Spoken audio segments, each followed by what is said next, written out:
Boa noite a todos, boa noite que estão presentes aqui comigo. E para quem vai acompanhar na gravação, que seja um bom dia, uma boa tarde, uma boa noite. Qualquer hora que você me veja, nos veja, que seja ótimo para você. Desejamos paz e bem. Estamos hoje aqui para iniciar o último capítulo do livro Jesus e Atualidade.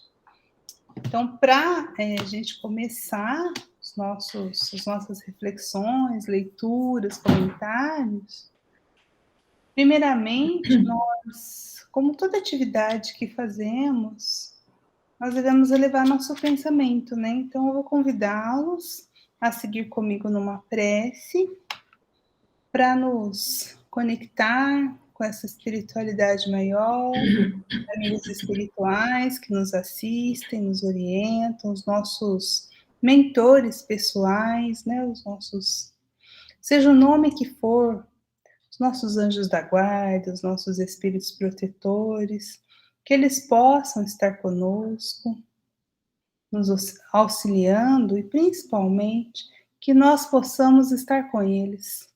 Muitas vezes eles estão conosco, mas nós não estamos com eles. Então, nós pedimos que Deus nos ajude a estar conectado nessa corrente do bem, do serviço, da paz. Então, Deus, nosso Pai de amor, misericórdia, nos auxilie nesse momento, nos nossos bons propósitos, a estar em conexão com o bem maior, nos ajude a seguir os ensinamentos de nosso irmão Jesus, o espelho de sua bondade, de sua sabedoria na terra, que ele possa ser a luz que nos guie de retorno a ti. Então, Deus, nos ajude a ser melhor amanhã do que fomos hoje. Nos ajude a olhar para nós mesmos e compreendermos quais são os caminhos que devemos seguir, quais são as feridas que precisam ser fechadas? Quais são as aprendizagens que precisam ser feitas? Com esse bom propósito, nos colocamos à disposição da espiritualidade amiga para orientação e inspiração, sendo gratos sempre à oportunidade que temos de estarmos aqui e agora. Que assim seja, graças a Deus. Graças a Deus, eu vou fazer uma apresentação, apesar de saber, mas pelo menos eu vou lendo o nome dos capítulos anteriores. Vou apresentar para vocês.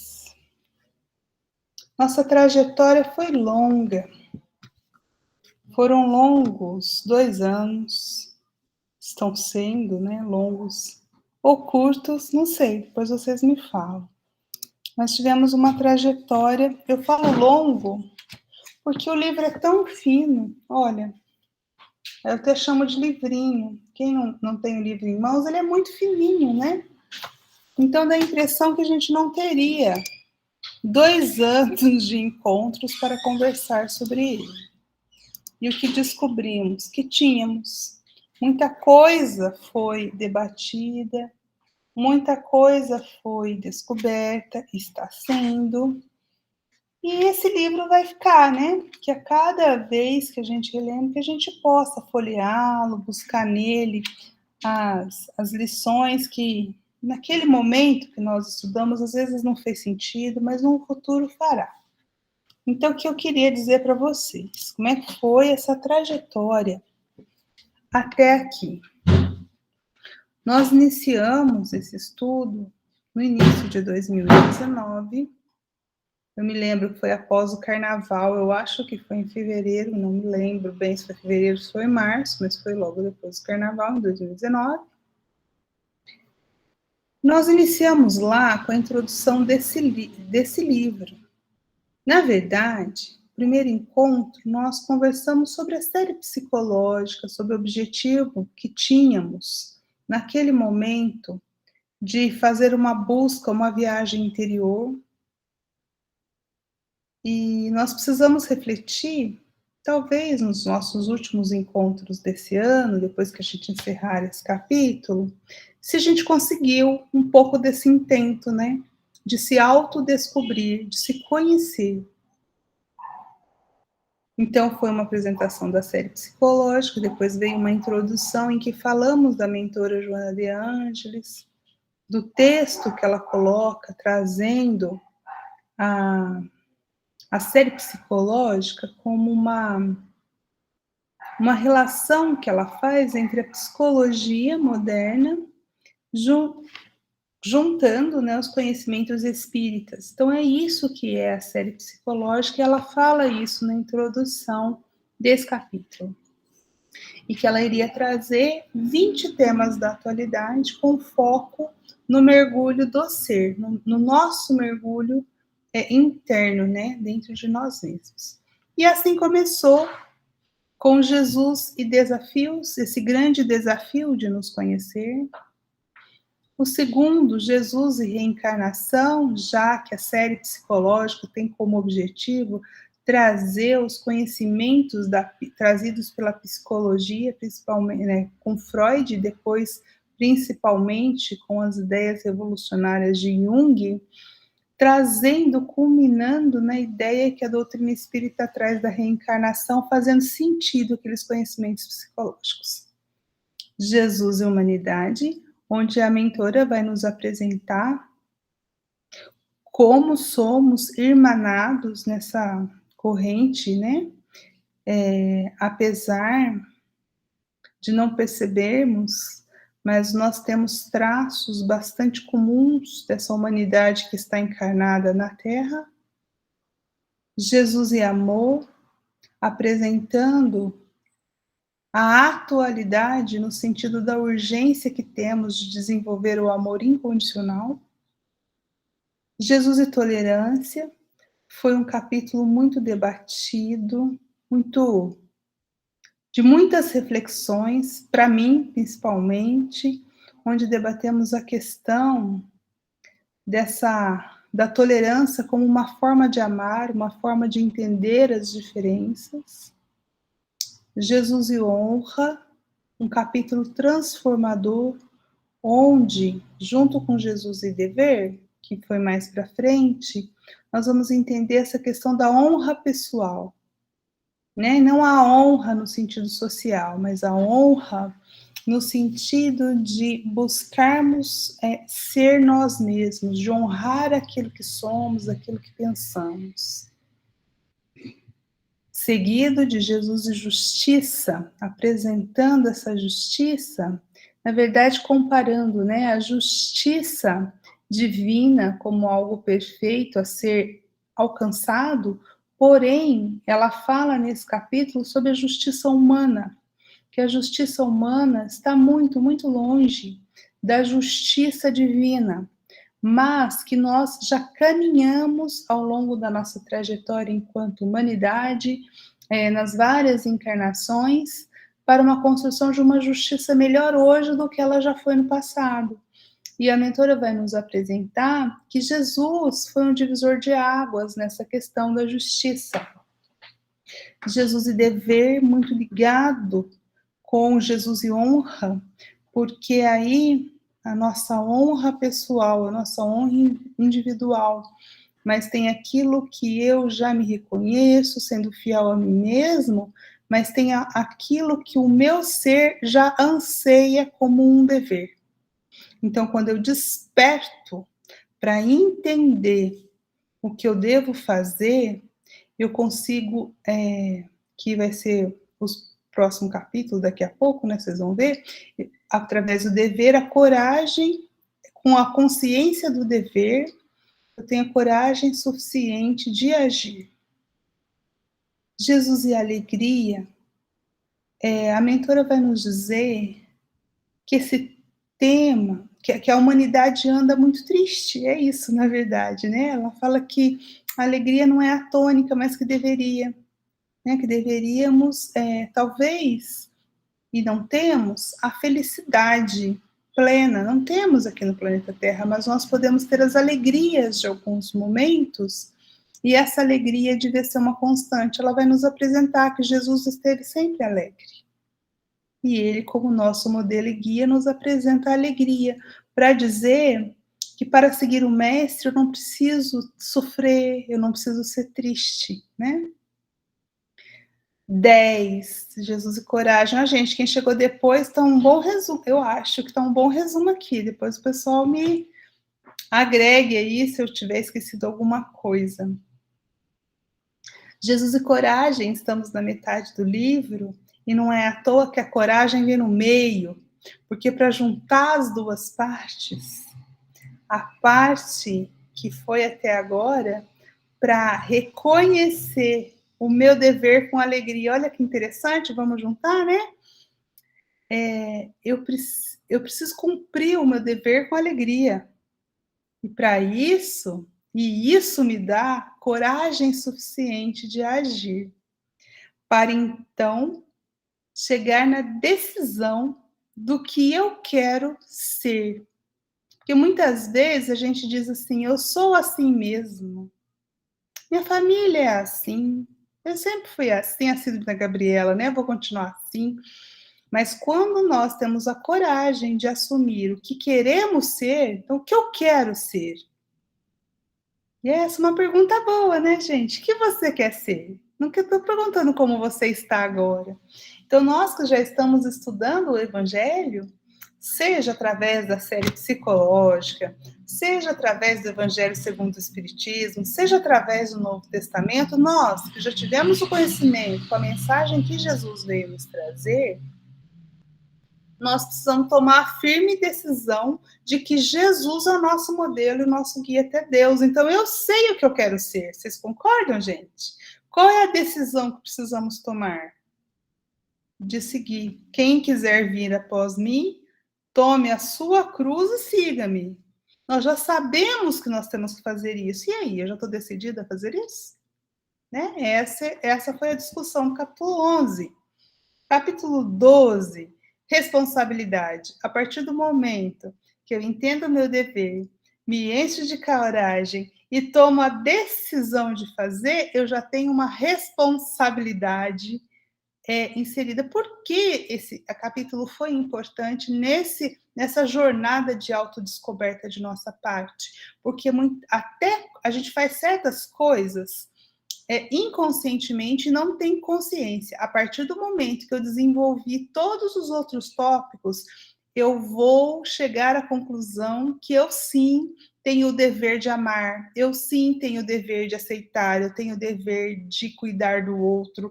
Então, eu tomo a minha responsabilidade. Enquanto eu não tenho consciência disso, eu não sou responsável. Concorda? Tempos de ignorância.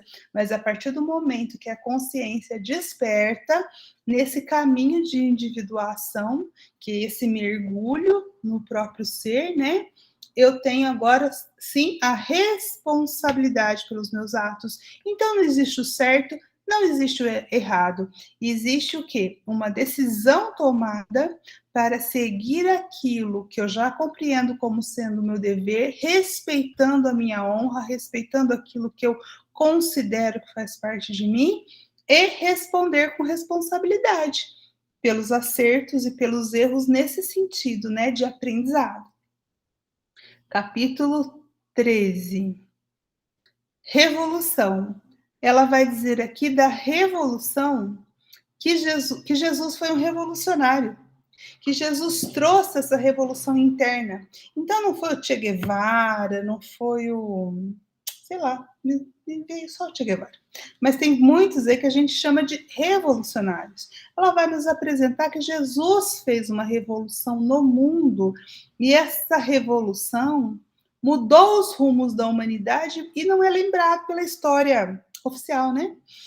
Tanto revolucionário que os conceitos que ele veio trazer foi um conceito de amor que até então em nenhum lugar tinha sido, sim, pregado da forma que foi.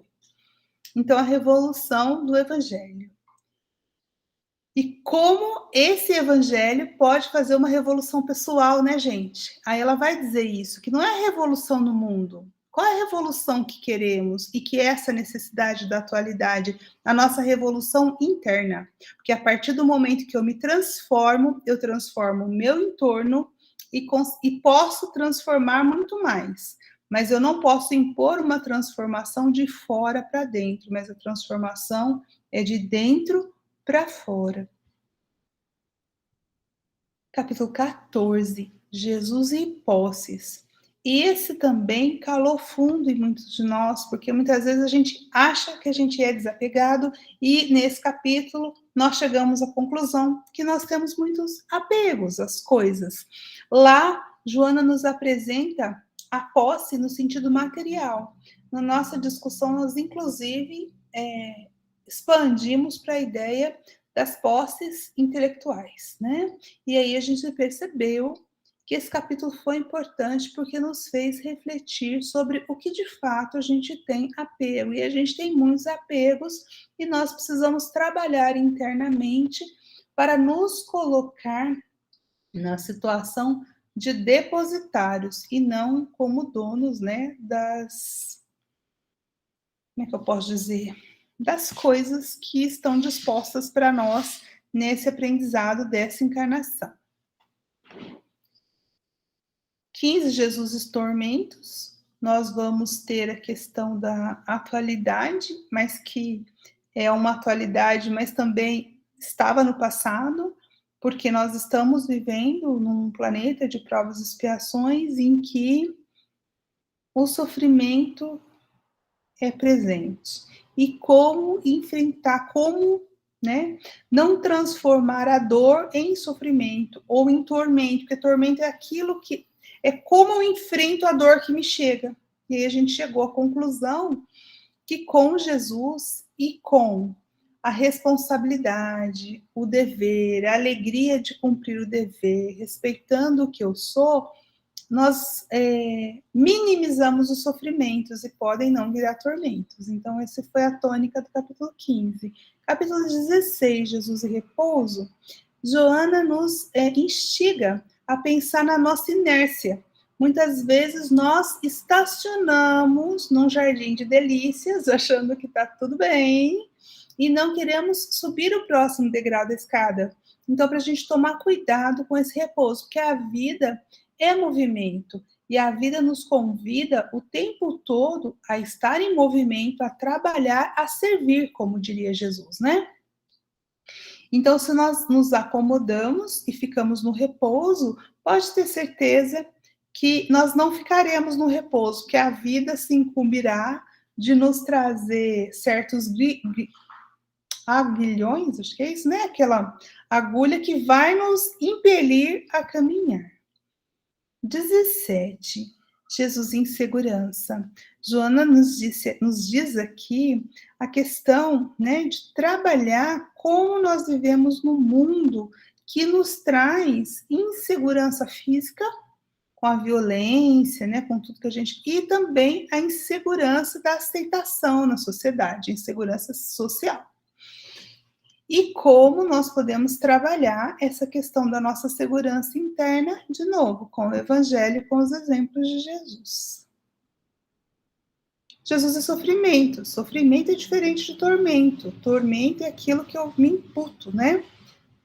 Sofrimento também inerente, né? Como a gente disse no tormentos, inerente à condição que nós estamos nesse planeta, mas como o sofrimento pode ser visto como uma forma de nos despertar, de nos tirar da inércia, de nos tirar do repouso, para que nós possamos aprender com ele. Então, o sofrimento como um aprendizado. Jesus e ingratidão, que foi também o último capítulo, que a gente muito falou, que a necessidade de desenvolvermos a gratidão por tudo que nos chega, seja ele classificado como bom ou mal a nosso ponto de vista, por tudo que não nos chega, que a gente nem percebe que a gente foi livrado daquilo, mas agradecer, e que o agradecimento é uma forma de desenvolver outras virtudes. A gente desenvolve a virtude da gratidão e outras na consequência sendo grato. e que a ingratidão é a tônica da humanidade atual. Nós temos essa tendência. Para finalmente chegar Jesus inimigos. Quem são nossos inimigos? E eu não vou adiantar nada, porque agora eu vou passar a fala para o Eduardo.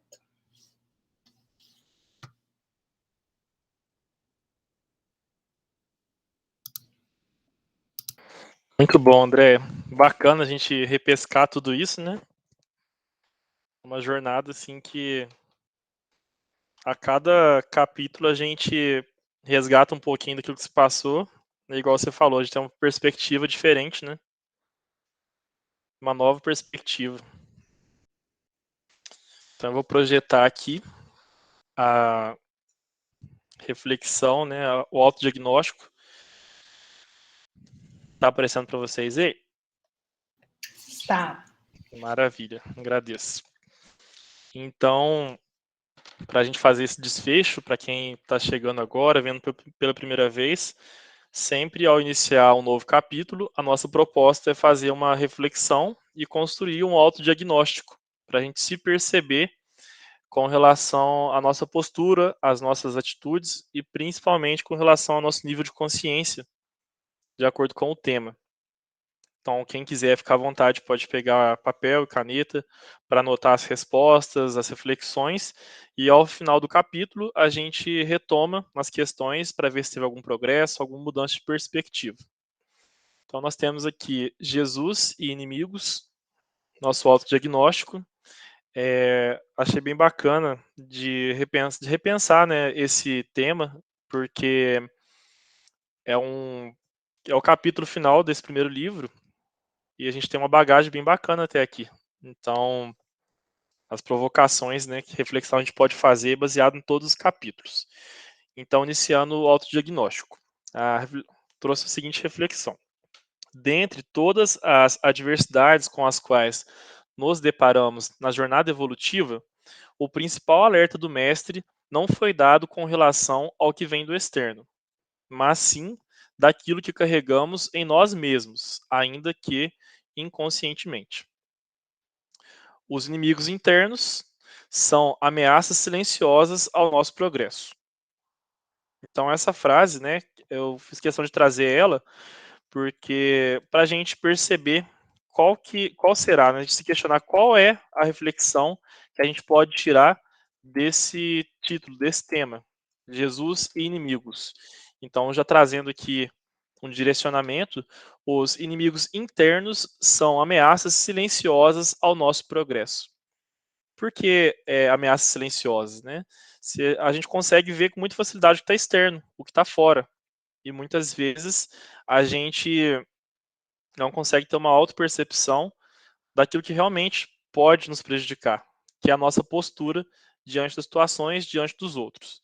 Eu trouxe até essa imagem, né, de Jesus e os fariseus, onde me remete à fala de Jesus sobre a hipocrisia e tantas outras fraquezas humanas. Então, a primeira questão, são 3 questões e depois tem a avaliação. A primeira questão: no decorrer do estudo deste livro, Jesus e a Atualidade, você conseguiu identificar em si mesmo ou em si mesma comportamentos ou más inclinações que lhe tenham dificultado sua busca pelo aperfeiçoamento moral? Então aqui a gente já pode refletir vários pontos, né? A gente tendo consciência ali, começando a perceber em nós comportamentos, algumas inclinações, algumas más tendências, e a gente vê que essas questões remetem a temas anteriores, como, por exemplo, a reencarnação, que explica essa complexidade que nós somos, de comportamentos ou de tendências que nós não concordamos de ter em nós, mas que temos. Somos herdeiros de nós mesmos, estamos aqui para esse aperfeiçoamento. Então, a primeira questão, o questionamento, né, dessa primeira é justamente isso. Nós conseguimos perceber em nós comportamentos ou más inclinações que tenham dificultado essa busca pelo aperfeiçoamento moral, porque não basta apenas querer, a gente precisa também saber lidar com esses desafios que nós temos internamente. Próxima. Qual tem sido o papel dos seus semelhantes para a sua autopercepção de seus pontos de melhoria. Então, nessa jornada de autoconhecimento, qual tem sido a contribuição, né? Como tem agregado para nós perceber essas limitações, essas dificuldades, essas tendências que nos desagradam? Será que o outro, né, tem sido realmente um espelho para mim, para eu perceber aquilo que eu preciso melhorar? Durante o estudo, eu consegui perceber, resgatar situações ali onde eu colocava a culpa no outro, mas hoje eu vejo que a responsabilidade é minha, que aquilo foi um instrumento de aprendizado. Então, qual tem sido o papel do outro? Será que sem esse meu semelhante, sem meu próximo, seria possível eu ter essa percepção que eu tenho hoje? Esse autoconhecimento que a gente tem buscado? Então, a segunda questão é, relacionada, trata justamente desse relacionamento que a gente tem, que é inevitável e que a Terra permite a gente, estando na família, no trabalho, no meio social, poder se conhecer também para se aperfeiçoar. E a próxima questão: como você tem lidado com as descobertas consideradas indesejáveis sobre si mesmo ou sobre si mesma? Então, a gente buscando autoconhecimento, vamos percebendo coisas que não tão agradáveis sobre nós, até nos decepcionando, nos surpreendendo. Qual tem sido a nossa reação? Qual tem sido a nossa postura? Tens adotado postura amorosa e responsável, ou seja, com amor, com doçura, com tolerância, mas de forma responsável, não a ponto de eu me ficar me sentindo coitado, me vitimizando, mas com amor e com responsabilidade, diante do meu dever, diante da minha própria responsabilidade sobre o meu destino, sobre a minha própria evolução. Então, a minha postura tem sido amorosa e responsável, ou tem sido intolerante e indiferente. Intolerante no sentido hostil, sentir-se culpado, ficar na inércia, paralisado. Indiferente a ponto de não tomar também nenhuma decisão.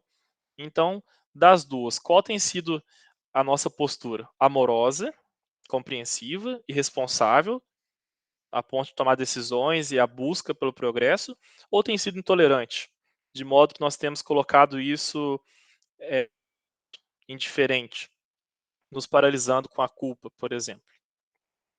Por fim, a proposta é que nós nos avaliemos. Qual o seu grau de satisfação referente às suas decisões tomadas desde que iniciou este capítulo? Então, independente de qual data, né, foi iniciado esse capítulo, quem iniciou no primeiro dia do estudo, na contextualização, na introdução, quem entrou no meio, quem chegou mais agora na segunda parte, independente, de 0 a 10, como você avalia o seu grau de satisfação, tendo em vista as decisões que você já tomou até hoje, a partir do estudo, a partir dessa busca pelo autoconhecimento?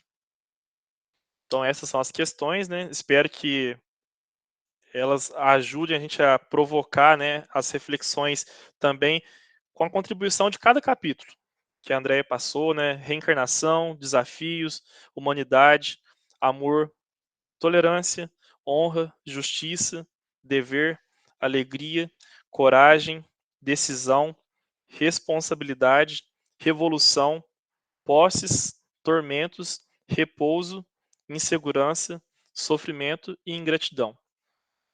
Agora é com vocês. Fiquem à vontade para responderem as questões, partilharem.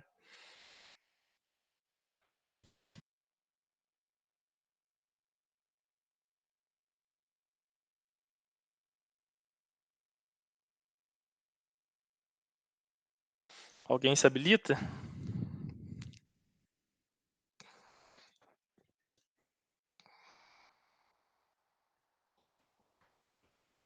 Eu não queria começar hoje, não, Eduardo. Vamos ver se alguém quer.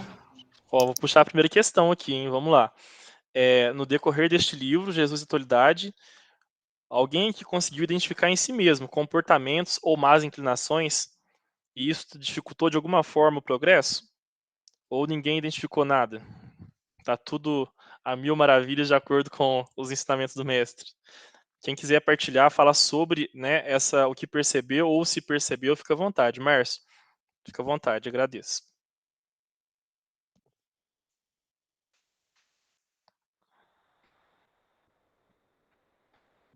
Márcio levantou a mão, se você começar falando, fica à vontade, Márcio. Ok. Como eu já disse anteriormente, no estudo desse livro, que começou, na realidade, né, ele começou presencialmente dia 19 de fevereiro de 2020, né, com um bate-papo com a Andréia lá no Sarai. Houve um despertar para facetas da personalidade e de sentimentos minha muito grande. E no estudo desse livro, desse livrinho, como a Andréia diz, o capítulo sobre tolerância, sobre dever, responsabilidade e decisão foram os que mais me chamaram a atenção. E não foi por acaso, porque aquele sininho, né, aquela campainha, aquela luz vermelha que acende, me mostrou que realmente era nesses aspectos que eu precisava de dedicar mais atenção, né, na melhoria, no aprimoramento.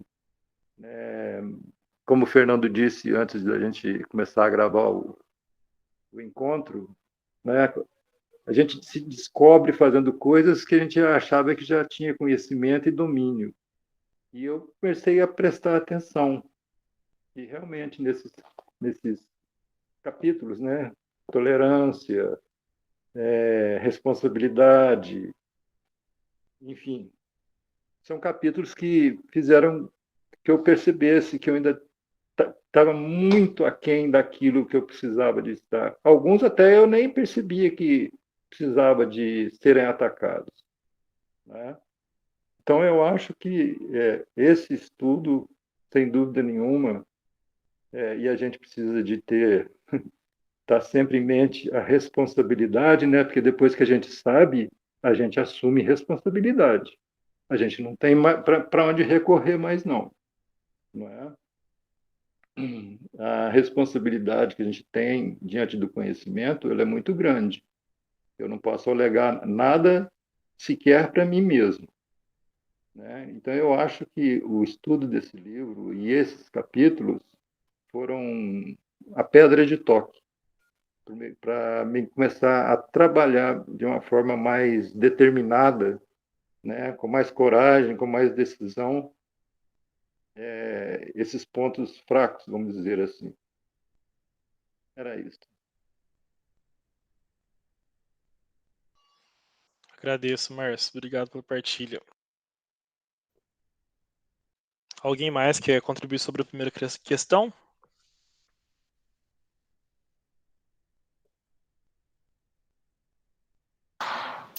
Eu acho que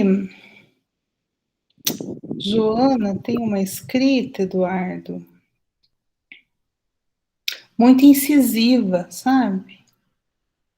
Porque a hora que a gente estuda o Evangelho segundo o Espiritismo, nos provoca muito também.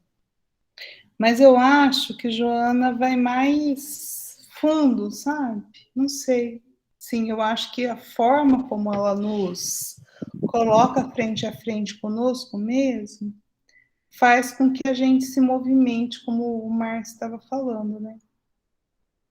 Então, o que eu tenho percebido é que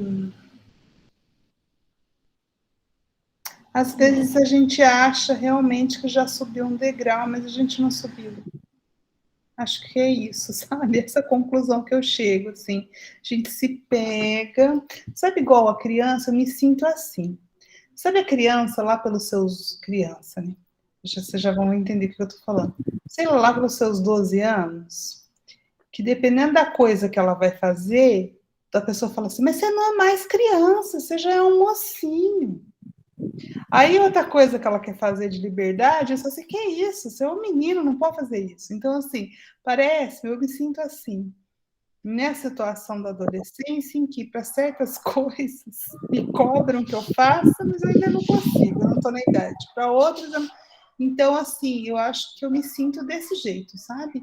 Que o livro tem me revelado que eu achava que eu era adulta, né? Isso que eu estou querendo dizer. Aí a Joana vem e diz assim: não, você não está na fase adulta ainda, você tem muita coisa ainda para fazer. Então, essas más inclinações, Eduardo, acaba sendo evidenciada por quê? Porque nós temos uma dificuldade de enxergar, né? Ai, peraí que eu tirei a sua apresentação, acho que eu fiz uma coisa errada. Peraí, Eduardo, desculpa. Espera só um pouquinho. Aqui tá ok, viu, André? Talvez tenha saído só para você. Eu acho que foi, eu cliquei aqui para desligar o microfone do Márcio e fiz outra coisa. Enfim, pronto. Ai, acho que fiz. Pronto, agora voltou. Mas enfim, até perdi o que eu estava falando.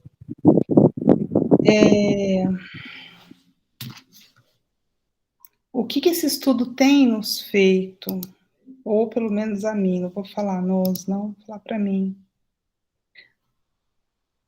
Sabe quando você olha uma floresta lá do alto e aí você vê aquela massa, né? Aí você não vê os animais que lá vivem, né? Você não vê em detalhes, você está longe. Aí você aproxima, aí você vê os animais. Aí você aproxima mais, você vê as formiguinhas, enfim. Quanto mais se aproxima, mais detalhes você vê. O que eu sinto, Eduardo, é que é isso que esses capítulos vão fazendo, vão dando uma lupa, sabe? Então, aquilo que eu achava que estava tudo bem, que estava tudo limpo, a hora que vem essa lupa, eu começo a perceber. Então, eu estou ficando um pouco mais atenta, sabe? Que às vezes essas coisas passavam mesmo. Que eu acho que foi bem o que o Márcio também disse. E aí me cai na segunda reflexão. E o papel dos outros, né? Nós sabemos que o papel do outro é muito importante, porque nós não enxergamos a trava que está nos nossos olhos. A gente não enxerga, simplesmente. A gente acha que a gente está enxergando bem. Nós somos cegos e achamos que estamos enxergando muito bem. Então, a natureza, né, a providência divina, acaba nos apresentando o que é um espelho para que a gente possa enxergar no outro aquilo que eu escondo em mim. Então, o papel do meu semelhante, daqueles que estão no meu entorno, é fazer esse despertamento. O que eu não gosto no outro? O que me incomoda no outro? Por que isso me incomoda? Então, esse autodescobrimento, essa chamada para a gente se autodescobrir, faz também com que, além de olhar para mim, eu olhe melhor para o outro. Aquele capítulo sobre tolerância foi muito importante para mim, porque muitas vezes nós olhamos para o outro com intolerância, sem aceite.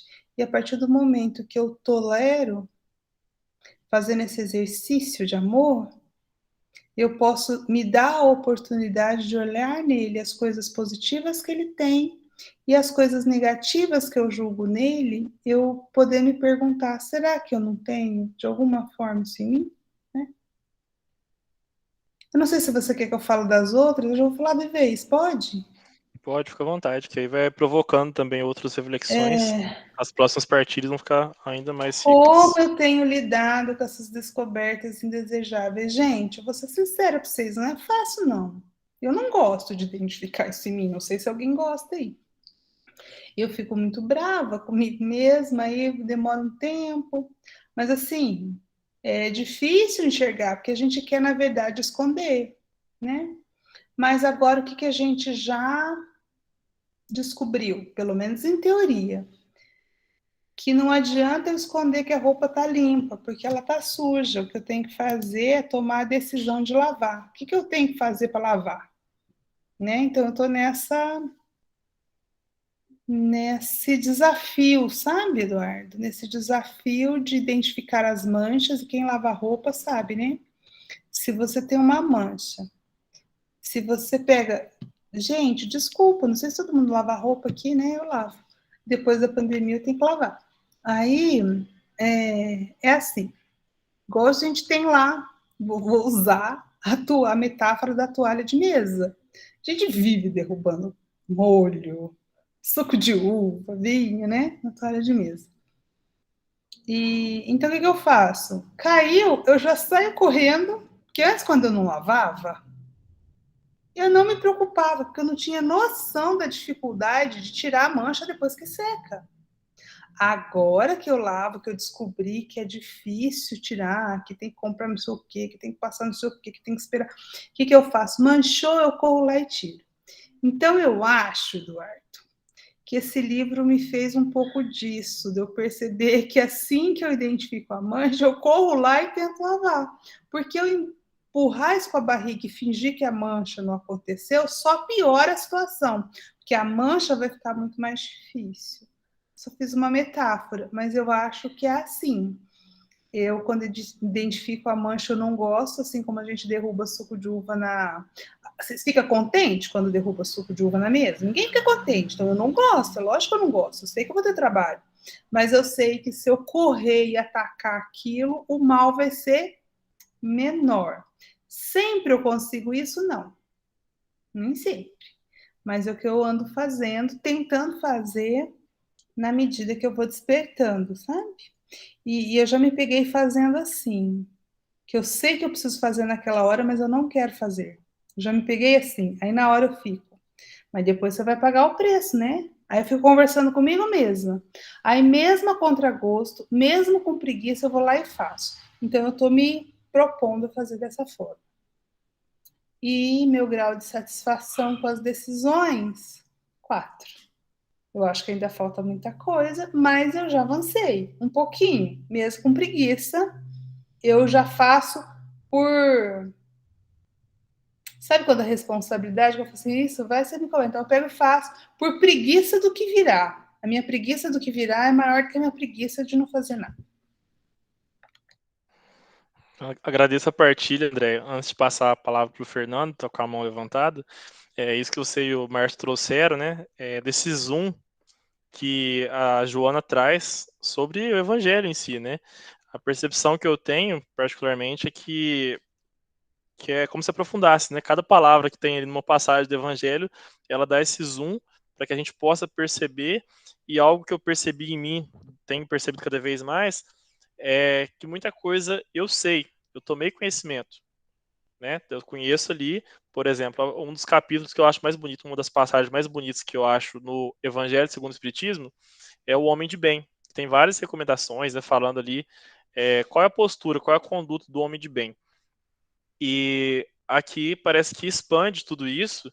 Então, é como se através, por exemplo, do Evangelho eu conhecesse, e através desse estudo, dessa abordagem da Joana, eu me conscientizasse. É o que você falou com essa metáfora da toalha de mesa, da roupa suja. A partir do momento que eu tenho consciência, eu não apenas sei que aquela sujeira é algo, né, ruim de se lidar, que eu tenho que lidar com aquilo, mas eu tomo consciência que eu tenho que lidar o quanto antes. Então, a voz da consciência fica mais ativa. Então, para mim, se resume muito no sentido de ter consciência disso tudo. E aí, nessa parte de postura amorosa e responsável, porque eu penso muito, eu tenho muita tolerância, né? Eu tenho buscado muita tolerância comigo mesmo, a questão de auto-perdão, de autocompreensão, mas não posso deixar de ser responsável, de me responsabilizar também. Eu não posso só passar a mão na minha cabeça e não reagir, porque aí entra, né, o start. Porque senão eu deixo para depois eu lavo, alguém cuida para mim. Então, esse agir de imediato é algo que eu acho muito válido também. Fernando, fica à vontade. Bom, que eu vou falar meio que um apanhado geral, né? Com relação ao livro, ele exatamente, para mim, ele potencializou tudo para mim. Então, assim, desde do amor, tolerância, dever, decisão, né? Então, tudo ele potencializou. E ele mostrou muito exatamente esse meu comportamento, enfim, orgulho, a vaidade, tudo isso daí, né? Então é como mesmo a Andrea falou, né? A gente achava que estava tava melhorando, mas aí depois vem a prova, né? E a gente vê que né? A gente até sabia a matéria, mas é que na hora da prova a gente não fez, né? E então, assim, é legal isso, vai identificando a gente e a maneira com que você começa a lidar com essas situações, né? Então, isso para mim é muito importante, né? Como lidar com determinada situação. Até antes, né, fazendo esquenta aqui, falando com o pessoal, é exatamente isso. Antigamente era muito pai bom, era rápido. Falava alguma coisa, a resposta já vinha, e vinha muitas vezes com um peso, né? Que aí depois você, no começo você nem ligava muitas vezes se você ofendeu a pessoa, não, porque sempre o outro está errado, eu não estou errado, né? Mas agora você começa, passados 2 anos e mais, enfim, e pandemia, né? Tudo foi um turbilhão de coisas, assim, pelo menos para mim. E esse livro ele ajudou bastante, né? Não só o livro, vocês, né? Justamente essa potencialização. Então, aqui eu já coloco, né? O papel do semelhante, né? Para mim, que bom que tem as pessoas boas e que ótimo que tem as pessoas ruins, né? Porque me dá um parâmetro para como eu quero ser e como eu não quero ser.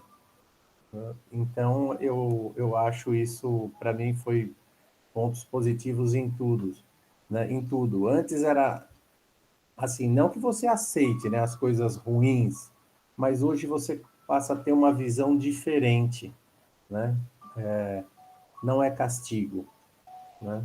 É ensinamento. E aí eu vou dizer assim, de um modo geral, deixa eu até ver aqui, um capítulo que me chamou muita atenção foi a decisão. Eu acho que a partir do momento que eu decidi, né, seguir o espiritismo, né, essas leis morais, éticas, né, que o espiritismo nos traz, isso fez uma transformação muito grande na minha vida, no meu modo de ser, de agir. Isso eu posso verificar até com as pessoas que me cercam, porque elas já começam a me dar feedback sobre isso, né? Muitas pessoas falam, nossa, como você está mudado, como você não está mais respondão, né? E é legal. Ao mesmo tempo, tem coisas que as pessoas falam, né, que assim, não te agrada, né? Porque você não consegue agradar a todos, mas é legal você saber e lidar com essa situação, né? Eu já não fico, né, não deprime tão rápido. E se deprime, não fico muito tempo lá, né? A gente consegue sair rápido. Então, de um modo geral, foi muito interessante tudo isso. E para a minha satisfação, eu poderia colocar aí como 7 hoje. Muito bom. Grato, Fernando, pela partilha. E você falou sobre essa questão de pessoas de fora perceber mudança, né? É algo que, para mim, assim, acho que eu encontrei meu capítulo aqui, que é Jesus e Revolução. Porque o meu grande desafio é parecer muito, né? Então, uma vez que eu conheço, eu pareço que eu sei, e eu demonstro parecer saber aquilo. Então, é igual o André, trazendo a metáfora da Andréia, eu não vou deixar as roupas sujas ali expostas para as pessoas que vêm na minha casa. Então, as pessoas pensam que eu sou aciado. Só que quando eu percebo que tem sujeiras ali, aí é a parte da reforma que eu deixo de querer apenas parecer e me preocupo com o ser responsável de fazer a limpeza necessária. E esse estudo tem me provocado isso, porque assim, eu sei o que é certo. Então, perante a sociedade, eu consigo me comportar assim, não com fingimento, mas com comprometimento de, né, politicamente correto, aquilo que eu sei que é correto. Só que quando a gente vai buscar intimamente, a gente identifica que tem muitos pontos ali para poder serem, né, costurados, consertados, e aí eu falo, peraí, agora sou eu e Deus, eu preciso realmente buscar essa revolução, e aí entra, né, essa postura amorosa que eu busco comigo mesmo, porque as pessoas de fora, né, não vão conseguir perceber do modo que eu consigo. Então, essa responsabilidade por continuar demonstrando que eu estou em busca, mas na minha consciência eu sei que tem muito a desejar ainda. Então, eu também me avalio com 4. Maria Lúcia, você levantou a mão, fica à vontade. O Márcio está com a mão levantada também. Não sei se ele quer falar em seguida, mas pode falar, por gentileza, Maria Lúcia. Eu não sei se ainda vai dar tempo, mas é só uma parte. Eu entrei bem mais no final do estudo desse livro, acho que eu entrei na parte da revolução, mas fui acompanhando até assistindo os anteriores, né? Mas eu, como sempre eu falo, eu não consigo mensurar, né? E pontuar um por um. Mas o que me deixou bem claro é uma frase de Paulo. Isso me identificou muito, que ele fala, né, numa carta aos Romanos, e eu vou repetir, eu fui buscar ela integral, porque eu sei dela, mas ele diz assim: pois o que faço não é o bem que desejo, mas o mal que não quero, esse eu continuo fazendo. Esse estudo deixou isso para mim claríssimo. Ele diz assim: assim encontro essa lei que atua em mim. Quando quero fazer o bem, o mal está junto de mim. Ou seja, identificar isso, eu acho que é bom, porque senão a gente fica se culpando, achando que a gente é ruim o tempo inteiro e que jamais a gente vai conseguir se consertar. Não acredito nisso, mudei muito a minha opinião, como o Fernando disse, com a iniciação ao Espiritismo, a minha ideia foi mudando tudo com relação a isso. E esse estudo me trouxe, assim, bem forte isso. O bem que eu quero, eu não faço, mas o mal que eu não quero, esse eu ainda faço. Paulo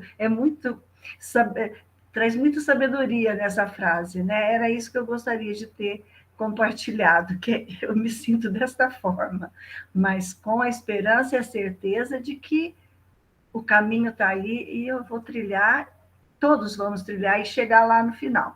Mas o passo mais largo ou mais demorado, isso depende da vontade e da decisão de cada um, né?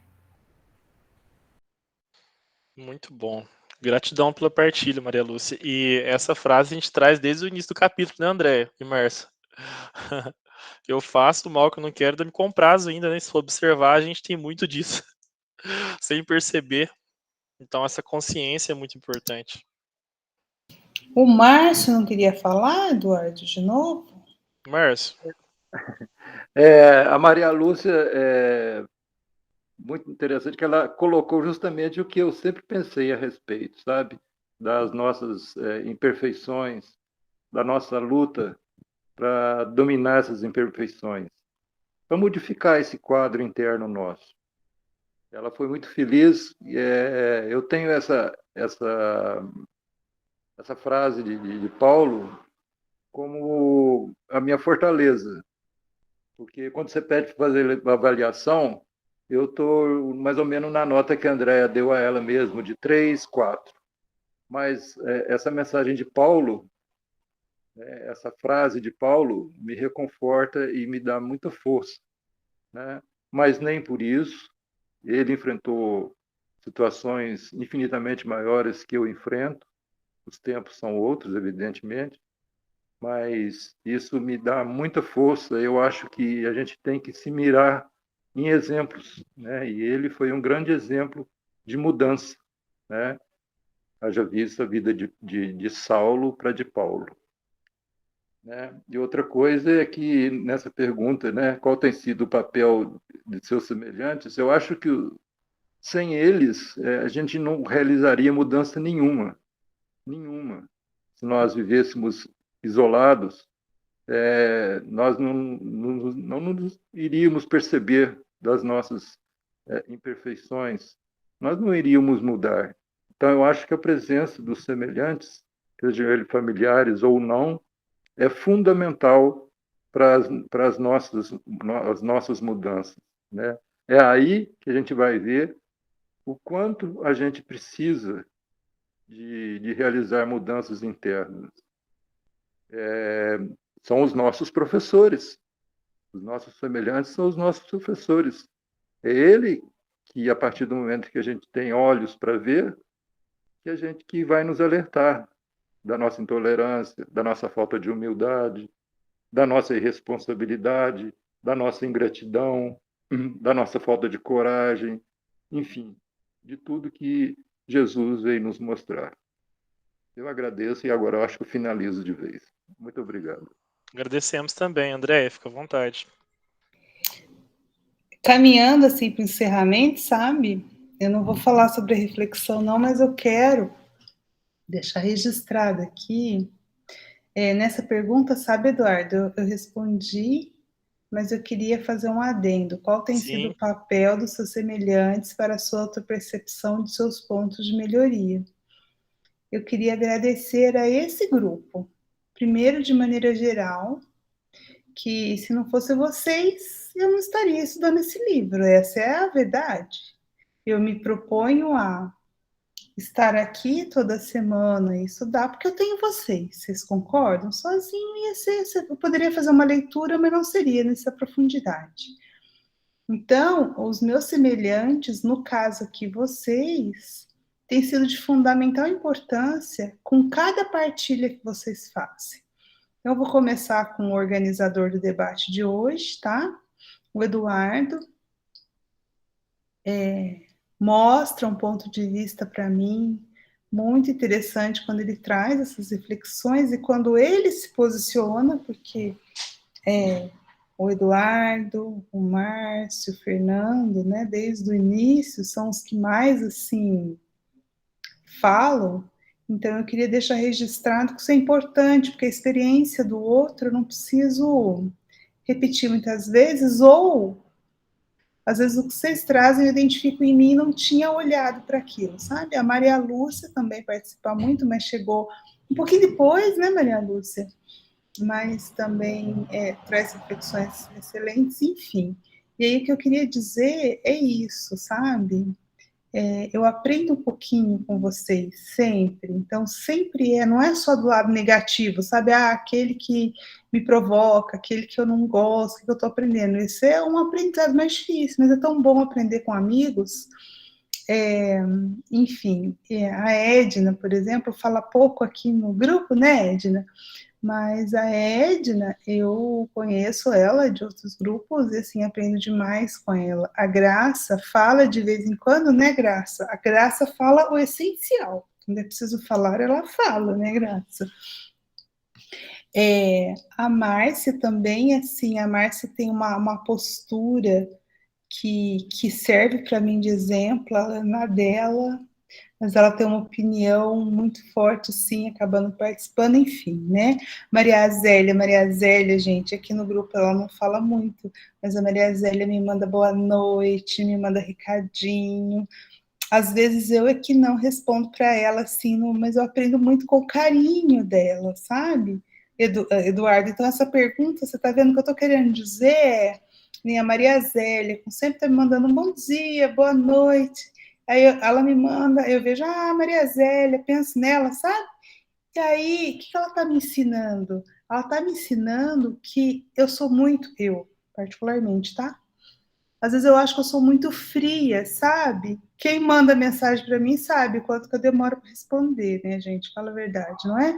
E a Maria Zélia me ensina que não, que ela encontra esse tempo para demonstrar um carinho, mesmo que seja pelo celular. Então, olha como o outro me ensina. Muitas vezes eu falo assim, eu preciso mandar um beijinho. Aí eu mando um beijinho para ela, né, Maria Zélia? Às vezes eu não mando mensagem, mas eu mando uma carinha, um beijinho. Enfim, e a Sônia... Eu acabo não tendo muito contato, a Sônia às vezes não fala muito, viu, Sônia? Mas a tua presença aqui, eu conheço você do outro grupo, muito me satisfaz. E eu queria falar de alguém que não está aqui hoje. Eu também aprendo muito, gente, com o Ronaldo.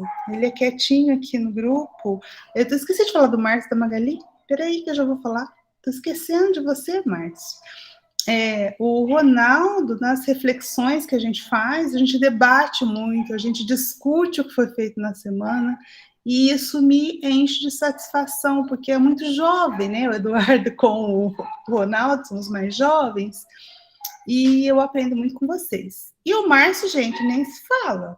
As colocações que ele traz, os livros que ele leu, eu acho o Márcio muito ponderado. A Magali não fala, né? Muito, né, Magali? No grupo aqui, mas a Magali, no grupo aqui que eu falo, na reunião aqui, mas no grupo lá, a Magali é super ativa, me ajuda muito nas reflexões que ela vai buscando aí na internet das frases de Joana. Eu queria só deixar registrado, viu, Eduardo? isso nessa pergunta, que os meus semelhantes, vocês, são muito importantes para eu perceber muita coisa em mim. Coisas, pontos de melhoria. Gratidão. Muito bom, André. Agradeço, né, essa reflexão com clima de confraternização, né? E um agradecimento também a todos os nossos colegas que não estão nesse encontro online agora. Aqueles também que, de certa forma, acompanham depois da gravação. E, se me permitem, eu acrescentei um slide bem rápido aqui para a gente finalizar essa reflexão. Projetar aqui. Acho que chegou aí, né? A gente falou tanto sobre o outro, né, nessa perspectiva de inimigos, porque eu confesso que quando eu deparei com Jesus e inimigos, eu pensei em algo externo. E a gente, né, teve essa mudança de perspectiva. Então, trazendo aquela famosa frase que tem nos acompanhado, de Madre Teresa de Calcutá: dê ao mundo o melhor de você, mas isso pode não ser o bastante. Dê o melhor de você a si mesmo. Veja você que, no final das contas, é tudo entre você e Deus. Nunca foi entre você e os outros. Então, olha esse desfecho, né? Nunca foi entre você e os outros. Né? É tudo entre você e Deus. Então, é nós mesmos nessa busca constante, e com essa reflexão final da Andréia, a gente percebe que compensa sim dar o melhor de nós mesmos, ainda que não pareça ser o bastante, porque esse pouquinho que a gente se esforça aqui, olha como é gratificante e grandioso. Resumidamente falando, que a Andréia trouxe, eu sinto assim abençoado pela oportunidade de estar nesse grupo, e quando eu trago as reflexões, eu sinto que eu sou um instrumento, né, de trazer essa partilha, e a gente aprende muito, porque dos dois lados, né, André? Quando você ouve, quando você fala, então cada dia mais me surpreende. A gente começou sem o autodiagnóstico, e no meio do percurso a gente introduziu ele, e cada vez mais a gente está percebendo como despertar mais rápido, quais são os meios. Então, esse compromisso com nós mesmos, em primeiro lugar, e o compromisso com esse grupo, que tanto beneficia a gente e traz essa reflexão que fortalece esse trabalho, né? O sentimento é realmente de gratidão. Muito feliz com o desfecho desse autodiagnóstico. André, a palavra é sua. Eu acho que a palavra de encerramento, né? Já são 8h13, começamos um pouquinho atrasado, por minha culpa, perdoem, mas acabamos que atrasamos um pouquinho, mas para mim, se eu pudesse, eu ficava até meia-noite aqui, né? Assim, a gente não cansa. Então, eu acho que a gente só tem que agradecer a Deus pela oportunidade de vivenciar esse momento, essa partilha entre amigos, para aqueles que falaram e para aqueles que não falaram, não importa. Para aqueles que vão assistir, não importa, porque estamos irmanados nesse pensamento de carinho, de respeito um para com o outro, de compreensão, de que estamos nessa jornada, que possamos avançar juntos, talvez no mesmo estudo, talvez não, talvez em linhas paralelas, mas jamais Deus, né, nosso Pai, que nos irmana a todos, jamais estaremos separados depois do que nos unimos. E assim, gratidão a Deus por tudo. Em nome de Jesus, que vocês tenham uma ótima semana, que a paz de Jesus esteja com vocês. Muita saúde. Boa noite, ótima Boa semana. noite. Até semana Até mais, que vem. ótima semana, se Deus quiser. Até, se assim Deus permitir. Se eu não tiver, deixa eu parar a gravação.